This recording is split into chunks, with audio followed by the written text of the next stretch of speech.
Buenos días, buenas tardes, buenas noches. 24 de mayo del año 2024, el 24 del 5 del 2024. Para los que les guste la numerología, allí tienen una.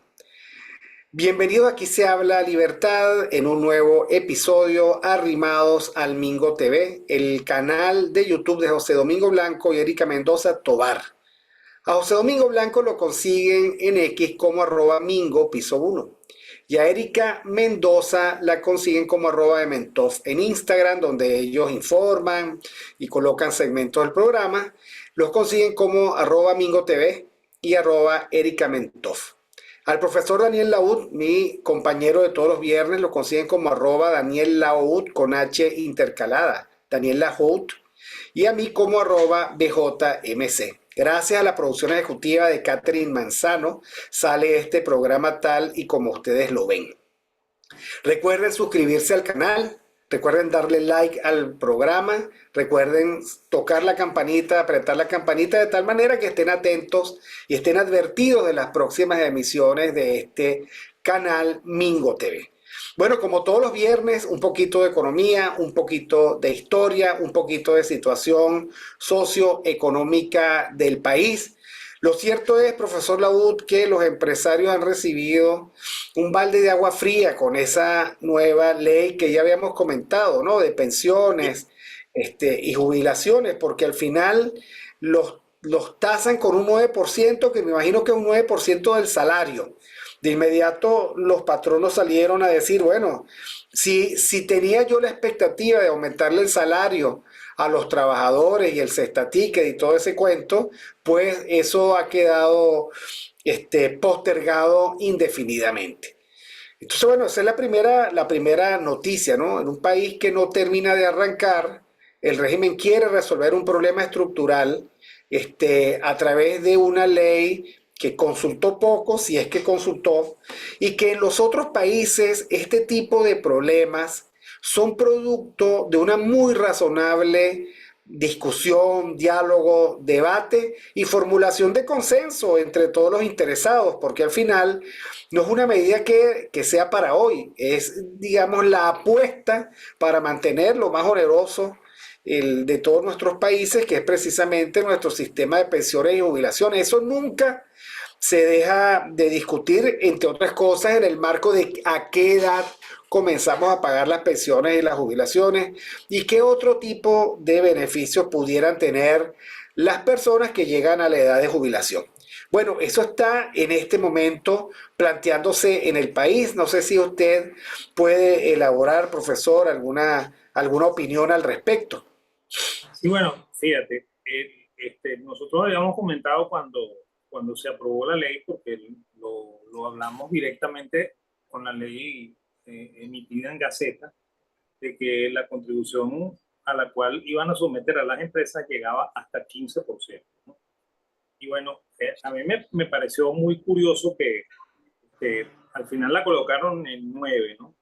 Pero tengo entendido que, el, que la gente ¿cómo se llama? De Fede Cámaras pidió que fuese 6%, ¿no? ¿Okay? Ahora, lo que sí es cierto es lo que tú dices, pues, o sea que si una empresa tenía la intención de elevarles el salario a los trabajadores, ahora no lo va a hacer, ¿no? Porque precisamente esta contribución fecha la nómina de cada una de las empresas, ¿no? Entonces, si la empresa le paga, supongamos que la empresa paga $1,000 en salarios a todos sus empleados, bueno, va a pagar desde aquí en adelante $1,090. ¿Okay? Entonces, esos $90, ¿okay? Hubiesen sido un 9% que le hubiese dado probablemente a su nómina de aumento de salario. ¿Okay? Ya eso no va a ocurrir, probablemente no ocurra. ¿Okay? Y bueno, y si existe, no va a llegar tampoco al 9%, o sea, probablemente les den 2 o 1% y hasta aquí llegue la cosa, ¿no? Entonces, bueno, esa es la primera situación, ¿no? Lo otro es lo que tú dices, ¿no? Que muy bien lo dices, ¿no? O sea, el, el fondo de jubilaciones y pensiones de este país fue psiquitrillado en la democracia. ¿Okay? O O sea, eso lo comenzó a psiquitrillar el primer gobierno de Pérez y lo terminó de psiquitrillar, ¿okay? Entre el gobierno de Luis Herrera y el gobierno de Lucinchi, ¿no? Ahí se acabó el Fondo de Pensiones Venezolano, ¿okay? Que hoy en día pagaría esas pensiones en un buen nivel, ¿okay? A todos los empleados si no hubiese habido devaluación, hiperinflación y destrucción del fondo, ¿no? Porque efectivamente lo que ocurrió ahí fue una suerte de autofinanciamiento. Pues el gobierno emitía bonos y obligaba al, a, a quien administraba los fondos de pensiones, que era el mismo Banco Central, a comprar esos bonos con el fondo de pensiones, ¿no? Y eso, por supuesto, eran bonos públicos que pagaban una tasa que daba risa, ¿okay? En una situación de alta inflación. Y bueno, y poco a poco ese fondo de pensiones se fue evaporando, ¿okay? Hasta que por fin no valió un centavo, ¿okay? De hecho, lo que ocurre en otros países, como bien lo dices tú, ¿okay? Y el ejemplo más resaltante en América Latina es el ejemplo de Chile, ¿okay? Que y ojo que el sistema chileno tiene también sus defectos. O sea, el sistema chileno es privado, ¿okay? No es público, ¿okay? Y las personas cotizan a empresas del sector privado, que son las administradoras de fondos de pensión, las AFP, ¿okay? Y esos AFP tienen un capital inmenso que se invierte dentro de Chile y fuera de Chile, ¿no? Y como Chile tiene, después de que Pinochet se enserió, ¿okay? Porque hay que decirlo, que Pinochet inicialmente hizo un gobierno bastante desastroso, ¿okay? Porque la consigna fue la siguiente, ¿no? Y eso es una cosa que los venezolanos tenemos que tener muy presente, ¿no? O sea, cuando Pinochet tumba a Allende, él, él trata de volver a la misma situación de la democracia chilena, ¿okay? O sea, con el mismo esquema de gasto y Banco Central emitiendo para el gobierno, ¿okay? Y bueno, y lleva a Chile a una crisis horrible con hiperinflación y todo, ¿okay? Entonces, claro, cuando eso ocurre, ¿okay? Y Chile está sumida en esta crisis, entonces los muchachos que llaman los Chicago Boys, que ya no son muchachos y que algunos de ellos ni siquiera están en este mundo, ¿okay? Porque algunos de ellos ya están fallecidos, ¿okay? Entonces, se buscaron a sus profesores, ¿no? Se buscaron a Friedman, se buscaron a Stigler, ¿okay? Se buscaron a Hayek, ¿okay?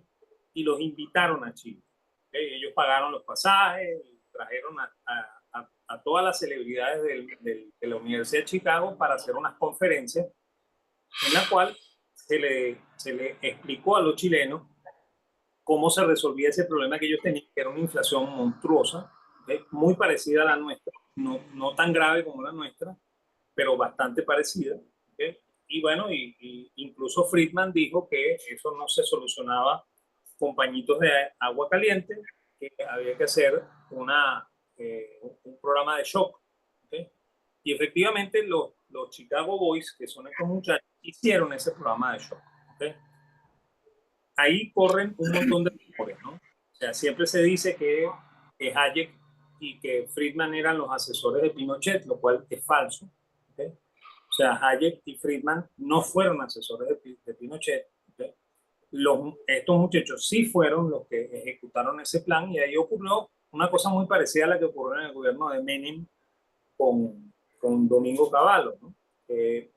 Domingo Cavallo le dijo a Menem, bueno, mira, vamos a hacer una cosa, tú quieres resolver tus problemas, bueno, tú me dejas la economía a mí y haz tú toda la política que tú quieras, pero no te metas en economía, me dejas la economía. Entonces Cavallo armó la caja de conversión, normalizó la situación y bueno, y Argentina tuvo unos años de estabilidad. Lo que pasa es que el programa de Domingo Cavallo se psiquitrilló y lo psiquitrilló el mismo Domingo Cavallo, ¿okay? En cambio, el plan chileno funcionó muy bien. ¿Okay? Entonces, inicialmente, ellos decidieron eliminar las pensiones gubernamentales. ¿Okay?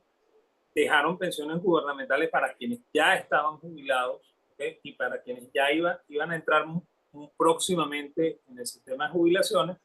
Y entonces toda la gente joven, ¿okay? Se le indicó que la única manera de jubilarse era cotizar en estas administradoras de fondos de pensión. Entonces, bueno, eso creó un volumen de ahorros bien interesante en Chile, ¿okay? Que sirvió para financiar el desarrollo de Chile, sirvió para, incluso para que compraran bonos de otros países. ¿Okay? Y bueno, y ese fondo tiene un valor importante, ¿no? No es como el famoso fondo noruego del petróleo, ¿okay? Que también podríamos hablar de ese caso, ¿okay? pero, pero es un caso interesante, ¿no? ¿Okay? Lo que ocurre es que, claro, vino la democracia en Chile, ¿okay? Y la democracia empezó a inventar cosas, ¿no? ¿Okay? Y eso de inventar cosas es regresar un poco a los mismos esquemas de nuestra democracia también, ¿okay? Y eso es lo que hay que tener presente, pues. O sea, nosotros no podemos pensar que Venezuela puede volver a ser la Venezuela de la época de Carlos Andrés Pérez I, la Venezuela de la época de Luis Herrera. Okay, nosotros tenemos que pensar en una Venezuela distinta, ¿no? Una Venezuela Sí, con... y hay que ir al fondo del asunto, profesor, porque ¿qué fue lo que pasó? Los gobernantes de Venezuela son muy poco respetuosos de los límites institucionales. Y Claro, por lo tanto, para ellos era natural que si había un fondo, que es un fondo constituido nada más y nada menos que por patronos y trabajadores, patronos públicos, gobierno, patronos y trabajadores, ese fondo, el que se le entrega, que se le consigna al Estado venezolano, llegan los gobiernos y cambian liquidez por bonos. Es el gobierno prestándose a sí mismo, si se quiere ver claro, de la mejor manera o si se quiere ver de forma más realista, el gobierno esquilmando la liquidez de un fondo que no le pertenece, cambiándolo autoritariamente por bonos de él mismo, que después no rescataba además una tasa de interés ridícula. Esa es la esencia de la desgracia. La claro. esencia de la desgracia son los gobernantes providencialistas del eterno presente que sacrifican el futuro de todos por satisfacer, qué sé yo, qué necesidad del momento. Eso es un problemón, porque es que ese hábito no ha desaparecido. Ese hábito, por ejemplo, regurgita en las opiniones del candidato Edmundo González de Ruta. No se habla de los demás iguales. O sea, ellos creen que su providencialismo les va a permitir, o sea, les permite y les autoriza sortearse cualquier barrera institucional. Y así no hay solución que funcione. No hay solución que funcione. Entonces, lo primero que nosotros tenemos que plantearnos es precisamente la necesidad como sociedad de plantearnos límites. Y las sociedades por trauma lo aprenden. Lo aprendió Bolivia con su hiperinflación, lo aprendió Perú con su hiperinflación. Están dispuestos a tolerar cualquier tipo de maleante al frente del gobierno siempre y cuando no dañe, no perturbe, no viole los grandes acuerdos sobre la economía. Entonces yo creo que eso nos falta aprenderlo. Por otra parte, yo me temo, profesor, que la razonable conducta empresarial va a transferir ese 9% a los precios de los productos.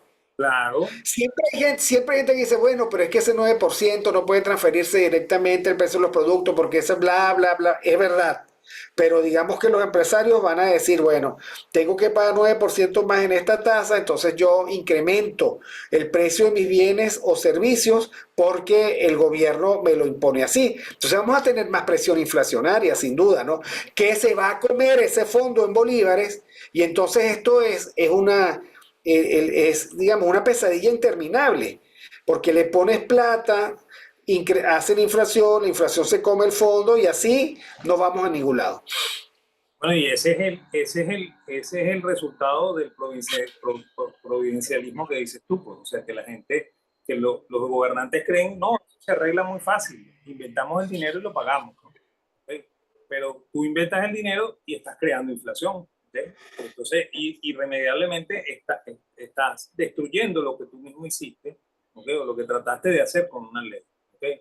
Y eso es lo que hicieron, como comenté, con ese fondo de pensiones famoso, porque o sea, crearon una inflación monstruosa porque ese dinero no estaba en la economía, ¿ok? Entonces el gobierno compró teóricamente, o sea, vendió esos bonos, agarró ese dinero, lo tiró otra vez a la economía, ¿ok? Y bueno, la economía comenzó a inflarse, ¿no? Y eso fue lo que fue destruyendo el valor del bolívar, ¿ok? Y bueno, y al final, esos mismos bonos, ¿ok?, no servían para resarcir lo que originalmente el gobierno extrajo de ese fondo de pensiones. Por eso que dijimos que lo habían psiquitrillado, ¿no? ¿Okay? Bueno, por Bueno, eso es que nadie calcula, nadie tiene cómo calcular esa porción de la deuda interna, ¿no? Supongamos que podemos hacer un corte por alguna razón y preguntamos cuál es la deuda externa del país, cuál es la deuda interna del país, cuánto se le debe a los trabajadores, etcétera. Y este país va a caer en cuenta de que es tan monumental la deuda que hay que barajar todo de nuevo, muy probablemente. claro, claro, y eso es lo que sustenta lo que yo siempre te he dicho, pues de que el gobierno es demasiado grande para el tamaño del país, ¿no? O sea, nosotros tenemos que entender de una vez por todas que Venezuela no es un país rico, ¿ok? Venezuela nunca fue un país rico, ¿ok? Venezuela estuvo en una mejor situación que la que tenemos hoy, pero nunca fue un país rico, ¿ok? Y nosotros somos un país pobre con ínfulas de país rico, ¿ok? Porque como teníamos petróleo, creíamos que por eso éramos ricos, ¿ok? Cosa que es falsa, ¿no? O sea, ningún país es rico porque tiene recursos, ¿no? Además, los países pobres generalmente son los que tienen recursos y siguen siendo pobres, ¿no? Entonces, el país rico de verdad es el país que produce, el país que exporta, ¿okay?, el país que es capaz de darle un buen nivel de vida a sus ciudadanos, ¿okay? Y ojo, estoy diciendo país, no estoy diciendo gobierno. Eso estoy diciendo, ¿no? Porque es que aquí se confunde la palabra país y la palabra Estado con gobierno. El gobierno aquí no tiene nada que ver, ¿no? Además, cuando el gobierno se entromete, más bien lo que hace es empobrecer la situación Sí, los al país. gobiernos administran un lapso de tiempo. Esa es la verdad. O sea, vienen, toman posesión, están 5 años, tratan de lograr objetivos, tienen cada uno su programa, pero ellos no deberían tener. Y de hecho, parte de la tragedia de América Latina es que todos los gobiernos se ven a sí mismos como fundacionales, ¿no? Como que todo lo que pasó no sirve. Bueno, el ejemplo de Chávez, pues, ¿no? Con su quinta república, con su constitución nueva, el receta, ¿no? De constituyente, de que todo pasado fue malo, termina en esta desgracia, ¿no? Sí, Termina en estas circunstancias. eso lo llamo yo poner el kilometraje en cero, ¿no? Ellos quieren poner Exactamente. el kilometraje en cero y creen que están montados sobre un carro nuevo. Resulta que el carro no es, ¿ok? Podrá tener el kilometraje pintado en cero, pero no está en cero, ¿ok? Ahora, Y el otro problema es que esa solución que va a impactar en la inflación es una solución que afecta a una porción muy pequeña de trabajadores, los trabajadores formales, de los cuales buena parte son empleados públicos, pero la estructura del empleo en Venezuela es francamente informal en este momento, sí, pero o acuérdate una cosa, informalizada. ¿no? Acuérdate que la ley tiene la excepción de que el Ejecutivo determinará quiénes están exonerados, ¿no? Y en este momento, en teoría, están exoneradas las, las, la- los emprendimientos que están regularizados, ¿ok? Pero probablemente también, aunque no nos lo digan, está exonerado el gobierno, ¿no? ¿Ok? Entonces, probablemente el gobierno no va a contribuir a ese fondo, quien va a tener que contribuir es el sector privado, ¿okay? Por lo cual es otro impuesto, ese es el problema, ¿no? Y es tan para impuesto que quien lo recauda no es el Instituto Ahora, Venezolano de Seguro. eso es absolutamente, a ver, eso no va a resolver la situación porque el problema de los jubilados lo tiene fundamentalmente el gobierno. Claro, claro, y bueno, y tú y yo lo sabemos, ¿no? Porque ese dinero que entra en las cuentas de los pensionados es un dinero que aporta el gobierno. ¿Ok? Entonces, bueno, al final vamos a ver a, a qué nivel van a subir las pensiones, eso no lo hemos visto todavía. ¿Ok? Y bueno, y ahí podremos sacar más cuentas, ¿no? Y podemos saber hasta dónde va a llegar esto y qué es lo que va a hacer, ¿no? ¿Ok? Pero por lo pronto, a mí me parece que lo que va a haber es más inflación, ¿ok? Menos crecimiento del salario, ¿ok? Y bueno, y esto va a contribuir a que la economía tenga menos estímulos para recuperarse, porque es al final un impuesto, ¿no? Y los impuestos son recesivos, no son expansivos, ¿no? No generan Claro. crecimiento Bueno, económico. para colmo, los voceros empresariales decían, wow, es preocupante porque escuelas y universidades privadas con esto entran de nuevo en una gran crisis, ¿no? Claro, claro, imagínate tú, o sea, yo me imagino que en unos meses, o menos de unos meses, dentro de muy poco, las universidades van a ajustar ¿cómo se llama? Sus matrículas, ¿ok? Y por supuesto también los colegios, ¿no? Porque esos son contribuyentes que que además son contribuyentes cautivos, ¿no? Porque están perfectamente regulados, ¿cómo se llama? Formalizados y están perfectamente localizados, ¿no? Entonces, Claro, lo que pasa es que yo no sé, aquí utilizando con flagrancia una categoría económica, ¿no? Yo no sé cuán elástica es la demanda del bien universidad, ¿no? O sea, cuánto aguantan los muchachos que quedan para estudiar en una universidad privada si le suben las tarifas. Yo he visto cómo cualquier incremento de tarifas provoca una alarma tal y una deserción porque las familias no pueden con más. claro, O sea, en un país donde el promedio de ingresos, qué sé yo, el de nivel gerencial es $1.000. Si tú le clavas a una familia $1.000 por tarifa universitaria, lo dejas en nada, no hay forma. Estoy, por supuesto, utilizando cifras que no son precisas, pero más o menos es así la cosa, ¿no? sí, sí, bueno, eso es una de las cosas preocupantes de esto, ¿no? ¿Ok? Y yo sigo insistiendo, ¿no? O sea, esto no es expansivo de la economía, esto no va a provocar crecimiento económico, todo lo contrario, ¿ok? Y lo que se necesita en este momento son medidas que provoquen el crecimiento económico, no que provoquen la recesión, ¿ok? Porque nosotros es más, fíjate, con solo pensarlo así, ¿no? Cuando nosotros salimos de la hiperinflación, este país comenzó a recuperarse y inmediatamente el gobierno le cayó encima con impuestos. ¿Okay? ¿Te acuerdas? Ese fue el momento en que ellos crean el impuesto a las grandes transacciones financieras. ¿Okay? Ahora están creando este impuesto. ¿Okay? Cada ratico están inventando una cosa nueva que perjudica aún más el crecimiento económico. O sea que el gobierno no está interesado en que la economía crezca. ¿Okay? O por lo menos no se ha dado cuenta.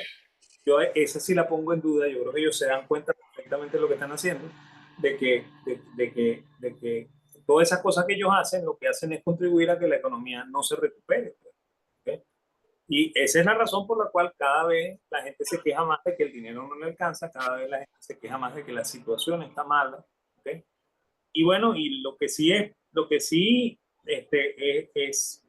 definitivo es que eso es lo que tiene al gobierno con esos niveles de aceptación que se ven en las encuestas, ¿no? O sea, porque si uno ve el candidato González Urrutia tiene 50%, más o menos, en unas tiene un poquito más, un poquito menos, y el gobierno tiene apenas 10, 20%, ¿no?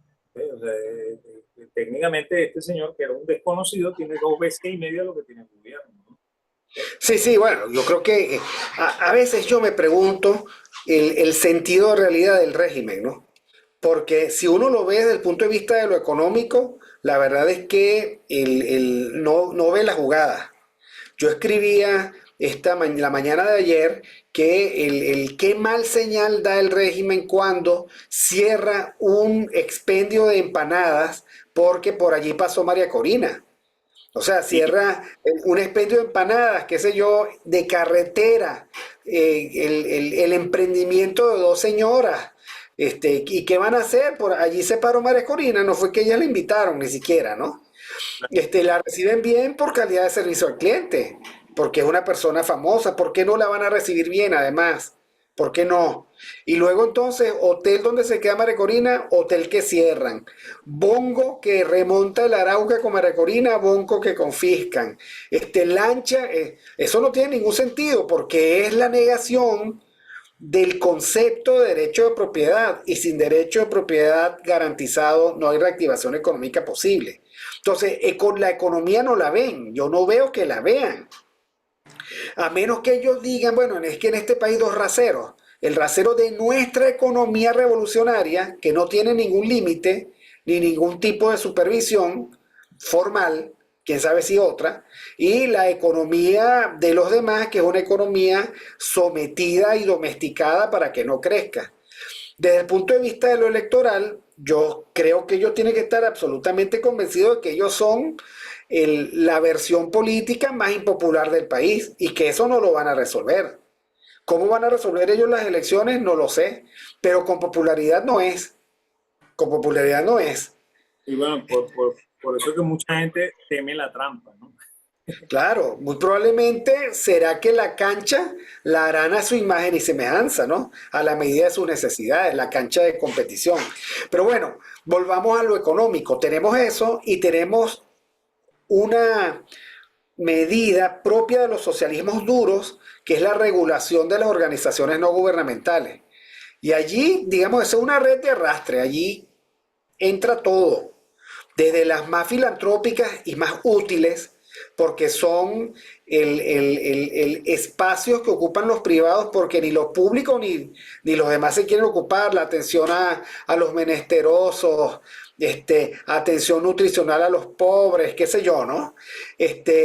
Por nombrar dos sectores, formación o educación a los niños en los lugares más remotos, etcétera. Ahora sucede que todas las ONG van a pasar a ser ilegales hasta que se registren, y luego van a tener un control estricto de su funcionamiento. Por lo tanto, es una intromisión de nuevo en los espacios de libertad de los privados, ¿no? Que se asocian para hacer y trabajar en cualquier cosa. O sea, los espacios de las libertades o de la libertad, en ocasión de estas elecciones se están cerrando brutalmente, aunque no terminan de aprobar la fulana ley, ¿no? Aprobaron 9 artículos, pero es una ley de tal vez unos 20 y tantos artículos, esos quedaron para la próxima semana.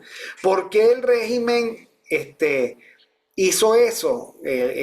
¿Será que simplemente quiere asustar? No sé en qué anda. La verdad es inescrutable a veces el régimen en sus avances y retrocesos. Bueno, un régimen que no podemos olvidar, que convocó una constituyente y no reformó la constitución. Sí, bueno, y fíjate una cosa, ¿no? Esa famosa ley de las ONG se ha convertido en un fantasma, ¿no? Con el cual asustan mucho, ¿ok? Porque de hecho ya eso tiene bastante tiempo en la Asamblea, que ha dado vueltas, ido para allá y para acá, ¿ok? Ya han amenazado varias veces con que la van a aprobar así, de improviso, ¿ok? Pero lo que sí es cierto es que lo que tú dices es bastante pertinente, ¿no? O sea, el- hay muchas organizaciones, sobre todo organizaciones de la iglesia, que son organizaciones no gubernamentales que ayudan a los menesterosos, ¿no? Igual que hay congregaciones, ¿ok? Que son fundaciones también, ¿ok? Que están amenazadas por esto, ¿no? Y pasa una cosa muy curiosa, ¿no? Que eso sí hay que recalcarlo mucho, porque no es solamente registrarse, ¿no? Es registrarse y esperar que el gobierno le dé la autorización a la fundación para que la fundación funcione, ¿no? O sea que tú te puedes registrar, pero eso no garantiza que tú estás registrado, ¿ok? O sea que No, tú no, lo por puedes... eso, exactamente. El gobierno... Y además se mete, como pocos países en América Latina, tú sabes que en América Latina hay una larga tradición de las fundaciones políticas internacionales, las alemanas, Sí, ¿no? que Sí, bueno, son la social cristiana, la socialdemócrata, algunas muy cercas al gobierno, como el ILDI en este momento, en sí, Venezuela. Bueno, esas también pasan por las horcas caudinas del régimen. Ahora, que una fundación política no pueda tener actividades de formación política, las deja fuera del juego. Simplemente se van a tener que ir, pues, y ya. claro, claro, eso es lo grave de esa ley, ¿no? ¿Ok? Y además, este, es una amenaza permanente, ¿no? Porque también tú puedes estar al final aprobado y después resulta te invalidan, te dicen que ya tú no estás legalizado, ¿no? ¿Ok? Y bueno, y quieren saber el origen de los fondos tuyos, ¿no? ¿Ok?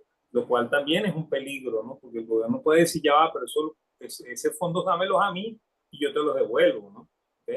Y ahí Eso ya comenzamos, empezó a verse en algún momento de la primera etapa del chavismo, con, por ejemplo, los programas de los organismos multilaterales, que al final ellos tenían por ejemplo, el Banco Interamericano de Desarrollo, el PNUD, etcétera, para la época tenían programas que debían desarrollar con ONG, pero para los cuales necesitaban la buena prueba del gobierno. Bueno, eso se trancó, que el gobierno no aprobaba sino a los suyos, pues, ¿no? Y eso violaba de alguna manera, qué sé yo, los mecanismos de aprobación, pues que por concurso, por lo que fuera, ¿no?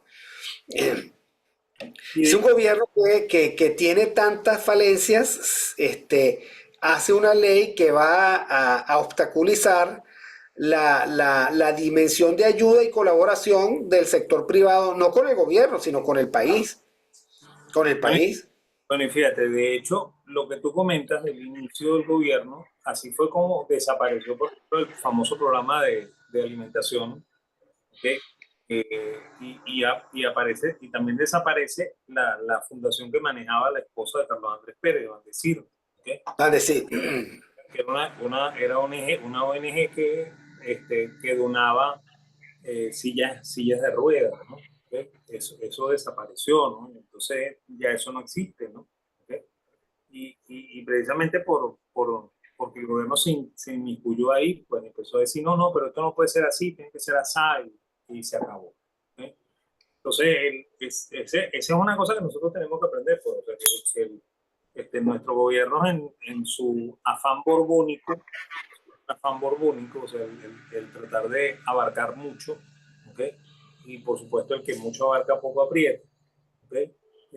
Dañan el, el crecimiento económico, ¿no? Y dañan cualquier tipo de aporte a la sociedad, ¿no? De hecho, esa es la razón por la cual España, ¿okay?, no está al mismo nivel de Francia o de Inglaterra en Europa, porque sus reyes eran muy entrometidos en el asunto público, ¿no? ¿Okay? Y eso tiene mucho que ver con lo que tú dijiste antes, porque que nuestro gobierno no tiene límites, ¿no? Porque de hecho las constituciones nuestras son constituciones que limitan la acción del ciudadano, ¿okay?, pero no limitan la acción del Estado, ¿no? Son constituciones borbónicas, ¿no? Donde el Estado tiene plenas libertades, pleno campo de acción, ¿okay?, mientras que los particulares tenemos campo limitado, ¿no? Entonces, así no se puede progresar, ¿no? Entonces, una de las cosas que también nosotros tenemos que entender y que tenemos que aprender, porque la historia da lecciones muy importantes, es que uno tiene que ser abierto al entendimiento, ¿no? ¿Okay? Darnos cuenta de que efectivamente eso que venimos haciendo nosotros desde la independencia y desde antes de la independencia, porque antes nos mandaban los borbones, ahora nos mandan pseudo borbones, ¿okay?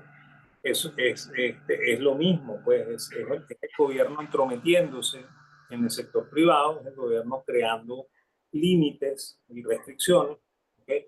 Eso hay que acabarlo, ¿okay?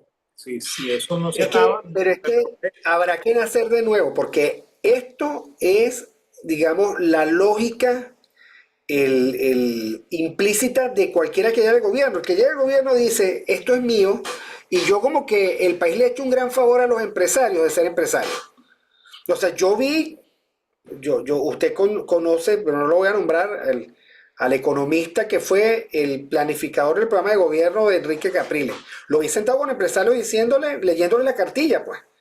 Ustedes le deben esto al Estado, el sistema de importación de divisas es este. O sea, ellos hacen las reglas y luego sobre la base de las reglas de intervención, ellos quieren colocar de rodillas a los empresarios y los colocan en una situación de agradéceme el hecho de que existas. Entonces, así no hay forma, porque ellos llegan al poder creyéndose el Estado, no el gobierno. Claro, Y bueno, entonces es muy complicado así. El de verdad, no hay forma. fíjate, eso que estás diciendo tú a mí ¿cómo se llama? Me trae a la memoria una cosa muy importante, ¿no? Cuando, o sea, esa visión que tienen nuestros gobiernos del empresariado, ¿ok? Es la misma visión que tenía la escuela histórica alemana del empresariado alemán, ¿ok? Y es la prueba contundente de que nosotros estamos muy influidos por esa escuela, ¿no? Ojo que no, eso no quiere decir que aquí en Venezuela hay alemanes, ¿no? ¿Okay? Pero sí hubo, sí hubo la influencia por dos vías, ¿no? Fíjate, por ejemplo, la gente de López Contreras, ¿okay? O sea, Adriani y todo el grupo de economistas que estaba alrededor de López Contreras y de Medina, ellos sí tenían una influencia directa de los alemanes, ¿no? Y de hecho, Uslar era un lector, ¿cómo se llama? Un lector casi que fanatizado de esa escuela histórica alemana, ¿no? Y, y, y fíjate lo curioso de esto, ¿no? Que Betancourt, ¿okay? Que es el que supuestamente les está haciendo la oposición para que tú veas el reflejo que hay aquí, ¿okay? Se dejaba influir por la escuela institucional americana, ¿okay? Y resulta que todos los profesores de la escuela institucional americana se fueron a hacer su doctorado en Alemania, ¿okay? Claro. Porque tenían la misma raigambre de la escuela histórica alemana, ¿okay?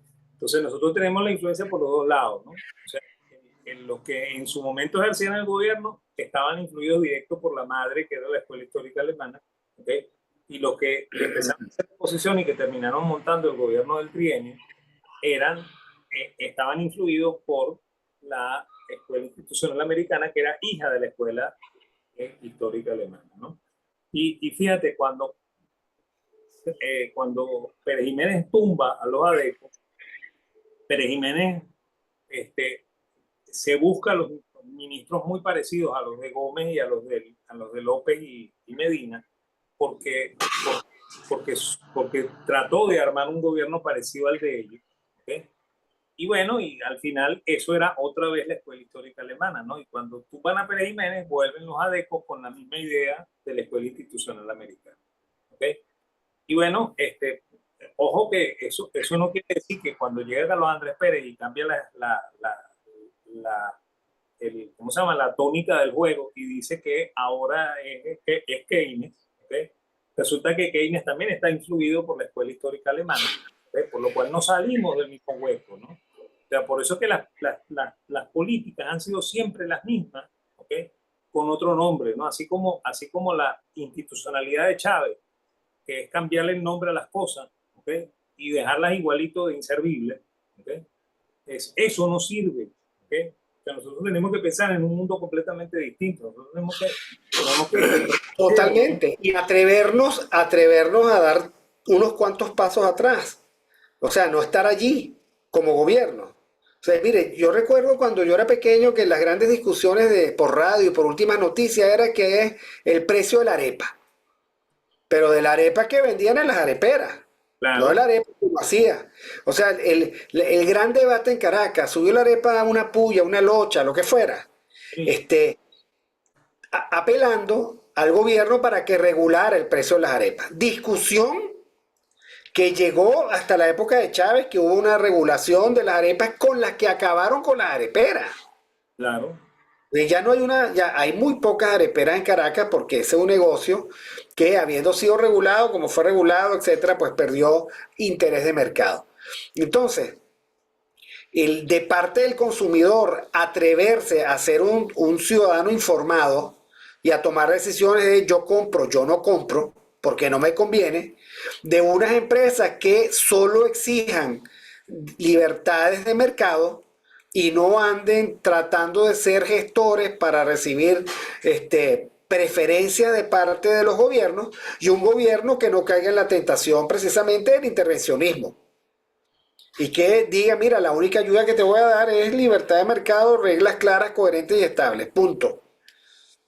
Claro, Y de una no, vez a cabo con el Ministerio de Industria, con el Ministerio de Comercio, porque no vamos a tener interlocutores, sino reglas, instituciones, abundancia institucional para que haya mercado y para que haya empresas, etcétera, etcétera.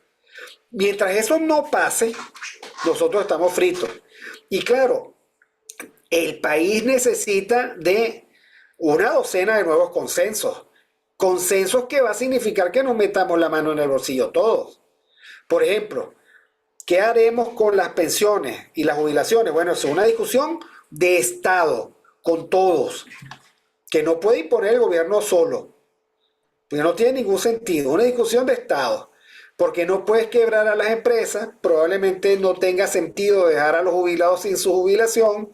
Tiene que haber una discusión de Estado.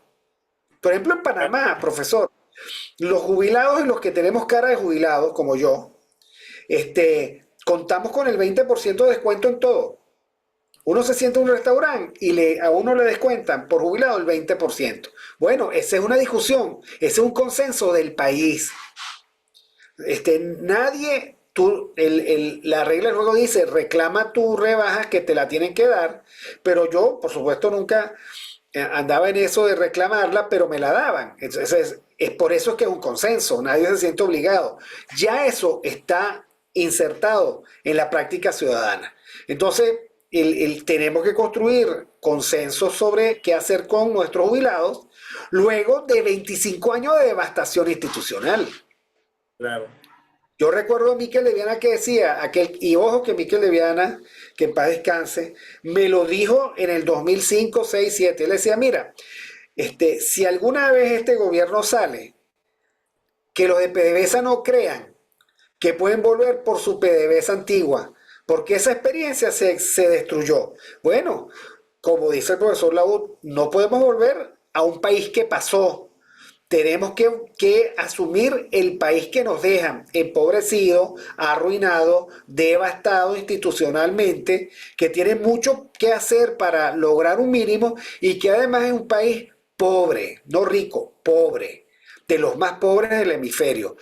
Con la suerte que tiene recursos naturales, bueno, hay que buscar la forma de explotarlo. Si se la dejamos a la mentalidad anterior, seguiremos siendo pobres porque los de la mentalidad anterior quieren Estado, estatismo, quieren una PDVSA que se va a poner en la balanza con la necesidad de los niños que tienen que ir a la escuela y que tienen que estar nutridos. Ese es el problema, la escasez de recursos. Entonces aquellos que dicen, no, yo voy a salvar a PDVSA, ese tipo está sacrificando con esa decisión la suerte nutricional de millones de niños venezolanos. Y No, y lo no hace solo, con descaro y con ojo, desparpajo. Y así ojo, muchas otras decisiones. ojo, y no solamente la suerte de los chicos que están creciendo, ¿no? O naciendo, ¿ok? Sino que además está destruyendo la posibilidad de que este país tenga empresarios de verdad, ¿no? Porque el Así empresario de es, verdad es el que tú lo dejas y él arriesga, ¿ok? No es así es. no es el tipo que pide, ve, ayúdame un poquito, dame un crédito, no, no, ningún dame un crédito, ¿no? Échele pichón a usted y pida el crédito y páguelo, ¿ok? Así Porque es, eso es lo que tiene que ser un empresario, ¿no? así es. Ahora, y eso, ¿okay? Tiene mucho que ver con lo que tú dijiste antes, ¿no? O sea, con esa visión que los políticos nuestros tienen acerca de los empresarios, pues. Porque la visión que nosotros tenemos de que los políticos tienen de los empresarios es una visión sombartiana, ¿no? Que nace de la misma visión marxista, ¿no? Porque Sombart, aunque formaba parte de la escuela histórica alemana, de la cual hablamos hace un ratico, era uno de los mayores expertos en Marx en su momento y fue originalmente marxista, ¿no? Y él marca mucho de lo que se enseña en las universidades, ¿okay? Acerca del capitalismo, ¿okay? Porque esa visión tergiversada del capitalismo como una banda de explotadores, ¿okay? Nace en Marx, ¿okay? Y se renueva en Sombart. Y esa es la visión que normalmente se transmite en las universidades. ¿Okay? Entonces, eso hay que cambiarlo. ¿Okay? O sea, el empresario tiene que asumir su verdadero rol, ¿okay? y nosotros los intelectuales tenemos que entender ese rol del empresario en su justa medida, ¿no? No como un explotador, sino un tipo que se arriesga, y como se arriesga, tiene derecho a tomar lo que le toca. ¿Sí? Así es, Eso, y lo importante es que haya muchas alternativas. La gente tiene que aprender a tomar decisiones de mercado. Hay claro, mercados donde usted pasea con música de fondo y aire acondicionado y le envuelven la carne, qué sé yo, en bandejas de no sé qué, con papel de no sé qué. Eso va a ser más caro. Si usted quiere y puede, hágalo. Y si no, puede ir a un mercado más económico. El ejemplo de las peluquerías en ese sentido es maravilloso, porque en Venezuela el mercado de las peluquerías hay para populares, popular uno, popular 2, popular 3, clase media 3, clase media 4, clase alta. Para todo hay peluquería. Si usted quiere ir a una peluquería de lujo, hágalo, disfrútelo. Pase su momento de muy buena y justificada vanidad allí. No puede, tiene otras opciones. De eso se trata el mercado. claro. ¿Quiere tomar whisky? Hace poco vi en TikTok. Si le sobran $900, aquí le recomiendo un whisky. Macallan 24. Usted tiene, le sobran, no sabe qué hacer con $1000 y le gusta el whisky, cómprese un Macallan 24. Para el resto de los mortales hay otras opciones. Entre esas, no tomo. ¿Ok? Entre esas, no tomo. O tomo de 5 años, 7 años, tomo agua con gas, lo que sea. Pero mientras haya opciones, no hay problema. Y uno no se tiene por qué sentir confrontado por las opciones muy caras o muy baratas. De eso se trata el mercado. Ahora, a lo que uno tiene que negarse es que Macallan que se toma usted está subsidiado por el Ministerio de Subsidios al Placer de Venezuela. Y entonces usted se toma un Macallan que cuesta $900 a $5 simplemente porque el gobierno se lo está subsidiando. Eso es inmoral, eso es injusto, eso no tiene ningún sentido, eso es irracional porque los gobiernos no están para eso. Punto. No, y además eso es lo que provoca que los niños no tengan que comer. ¿Okay? Claro, claro. Están Es que que se lo merecen. el gran dato que los venezolanos no terminan de entender, porque están contaminados con la leyenda del Dorado, es que el mundo de la economía es el mundo signado por la escasez. O sea, no hay dinero para todo. Y además somos un país pobre y modesto, pero ni en los países más ricos hay dinero para todo. Entonces, uno tiene que tomar decisiones a dónde van a ir los recursos que recoge el Estado, cuáles son las prioridades. Los liberales proponemos que haya abundancia institucional y que haya una atención razonable a dos o tres problemas que tienen que ver con vida, con libertad y con seguridad, ¿no? Tal vez.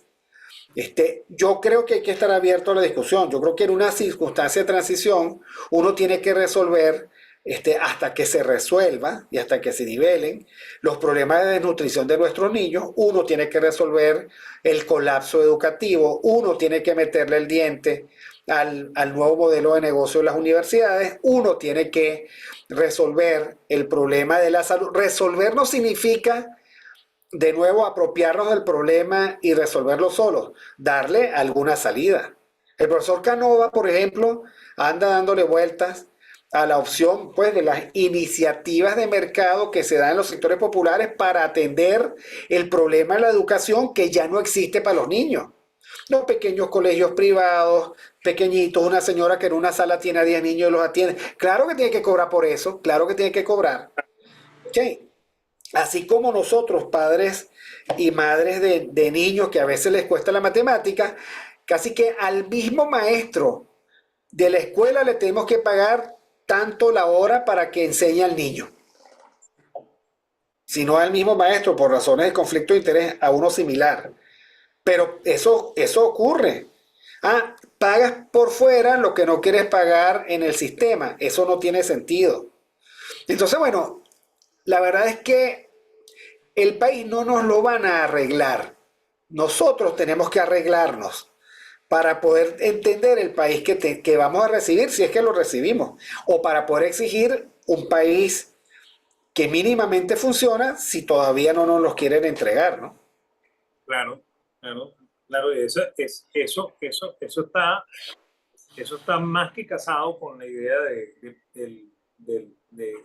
de la nueva forma de entender a la Venezuela, ¿no? O sea, no como país rico, ¿ok?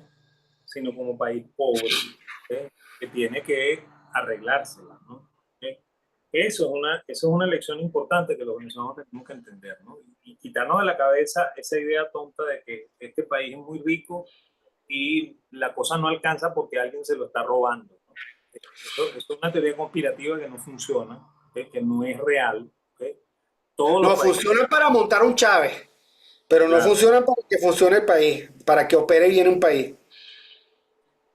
claro, ¿Cuántos claro, libros negros, profesor, en la universidad? El libro negro de la democracia, el libro negro de no sé qué vaina, el libro negro de los millones que se robaron. Y al final, como lo que no se puede ocultar es el dinero y la tos, nosotros hemos visto morir a todos y cada uno de esos de la Cuarta República en olor de pobreza. Luis Herrera hubo que recoger dinero para enterrarlo. ¿Ok? Carlos Andrés Pérez todavía anda buscando el dinero que supuestamente se llevó. Pues nada, se estaban peleando por la banda presidencial de uno que otro cuadro. No tenía nada, era un pobre señor enfermo que tenía de broma para las medicinas. Y así todos, vamos a hablar de todos, todos. Todos los políticos, de esos políticos decían, oye, pero si este y que se robó tanta plata y no tiene cómo comprar su carro.